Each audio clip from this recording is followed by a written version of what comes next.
را روانې جمعې لپاره هر هغه بارګین بند دي چې هغه رجسټر نه دی. خو بل دا بارګینونو والا اکثر دا خبره کوي چې کله دی راشي نو چا نه کپ چت کی چا نه موټر سایکل چې کوم دی دیګه را دیګه کی چې د روډ په منځ باندې ګاډي ولاړي او ما ته د روډ په منځ باندې یو سړی لګیا سودا کوي او اخوا ما ته 70 یا 100 ګاډي ولاړي او امبولانس پکې سایرن وخی نو زه به درته منت کوم ګیره به ورته نیسمه یا به درته زه په خپو پرېوځم چې ځي ته روډ نه سایډ ته شه ستا د وجې خلکو ته تکلیف دی چې د روډ په منځ ولاړې ډاکنه هم درنه وړمه دا ګاډي هم درنه بوځم تاڼې ته دا هم درنه بندوم. خلک ډېرې زیاتې ګیلې کوي او خلکو ته ډېر زیات تکلیف دی د رش د وجې نه. خلک وایي چې دا موټر سایکل یې کراس کړي. فخرالاسلام صاحب را سره موجود دی، دوه خبرې ورسره کوو. څنګه دی؟ السلام علیکم. ډېره مننه. تېره جمعه هم په دې کې موږ اپریشن کړی وه او خاص کر د موټر سایکل والا موږ ته دا شکایت دی چې دې روډ ته راځي په روډ موټر سایکل یې ودرېږي. په دې کې زموږ ډي پي او صاحب حکم کړی وه اے سي صاحب سره پکې باقاعده میټینګ شوی دی.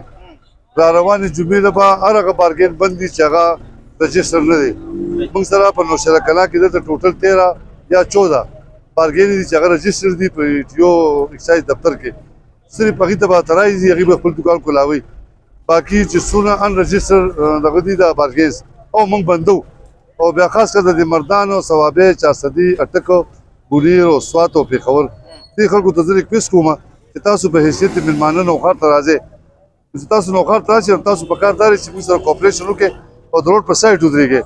نو ټول نه غټ وایلیشن تاسو خلک کوئ او بیا پکې دا وایي چې زموږ مېلمانه یو.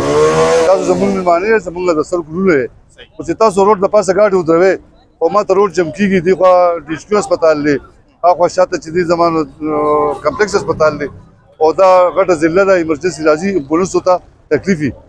نو موږ ډېر زیات مه مجبوروئ چې بیا باقاعده موږ ونښلو دا میله مکمل ختمه کړو. دې کې چا مزدوري ده چا د بچو رزق دی پکې. نو موږ د قوم ته خاص کر د عوامو ته ریکویسټ کوو چې یاره مهرباني کوئ د روډ نه سایډ ته ودرېږئ. تاسو ته هېڅ تکلیف دی چې تاسو ما ته روډ بندوئ بیا موږ خپل ایکشن کوو بیا به خفه کېږئ نه. ډېره مننه. ډېره مننه فخرالاسلام صاحب.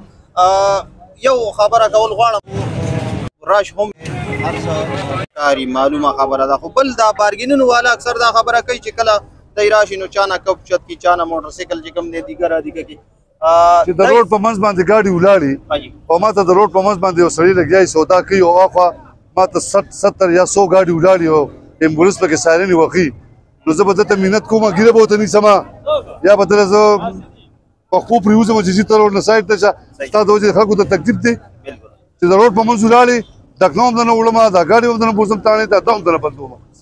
ما ته په روډ په منځ مه ودرېږئ، ما ته روډ مه بندوئ. اوس هم ما ته نیم روډ بند دی.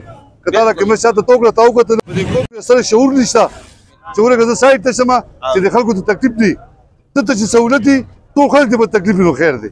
دا خو مسلمانۍ تعریف کې نه راځي. خبره ده بالکل. دې کې بیماران هم ضعیفان خلک وي، ګرمي ده چونکې نو هغوی ته ډېر زیات تکلیف میلاویږي. نو مهرباني وکړئ خپل حدودات چې کومه دی هغه مخ کراس کوئ چې بیا دا رونه هم زموږ د خدمت دپاره ولاړ دي او دا په دې باندې مه مجبوره کوئ چې موږ سره بد اخلاقي وکړي. هېڅکله به هم دی داسې ونه کړي. خو هلته الټه د عوام نقصان دی پکې، الټه زموږ د بیمارانو نقصان دی. زموږ ضعیفان چې کوم دی ماشومان چې کوم دی هغه په تکلیف کېږي. نو لازمي به دی چې کومه دی دغه لار اختیاروئ. نو احتیاط کوئ، خپله لار چې کومه ده صفا پرېږدئ. ستاسو دپاره دا ستاسو د خدمت دپاره ولاړ دي. ډېره مننه قیمتي وخت